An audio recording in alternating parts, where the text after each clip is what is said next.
Umphathiswa wophuhliso loluntu eGauteng ugqirha Nomathemba Mokgethi uthi iphondo laseGauteng liza kuqhubeka linikezela ngoncedo kubantu abangenamakhaya nebebenikwe iindawo zokufihla intloko kweli phondo. Uthi nangona iye abakhona imingeni abaye bajongana nayo njengengxinano neye yaphembelela ekubeni abanye bakhalale bemke kula maziko, kodwa bakwazile ukugcina ngempumelelo abo bafunayo ukuhlala. Uthi abanye baye bafumana ululeko ngokwasengqondweni ze abanye badityaniswe neentsapho zabo. What we also need to take into consideration is that even though they are homeless, but they still have rights.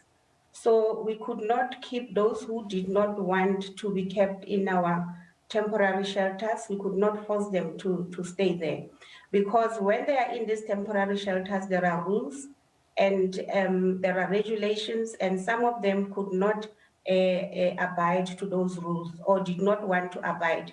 So they chose to self-discharge themselves. But we did manage to have those that wanted to stay in a shelter where they were receiving counseling, and then the process of reunification with the family started, and then at least those were our successes. Ugqirha Mokgethi uthi iphondo laseGauteng libekele bucala imali ebalelwa ku-88 million rands neza kuncedana neemfuno zabantu abangenamakhaya kula maziko.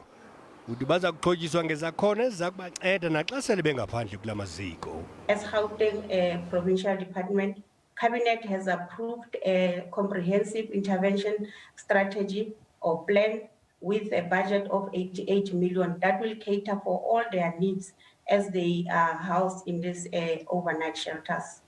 Ugqirha Mokgethi uthi bakwasebenzisana kunye nemibutho engenzi nzuzo ukunceda namaxhoba eziyobisi bewathumela kumaziko okubanceda bohlukane neziyobisi, i-rehab ukutsho.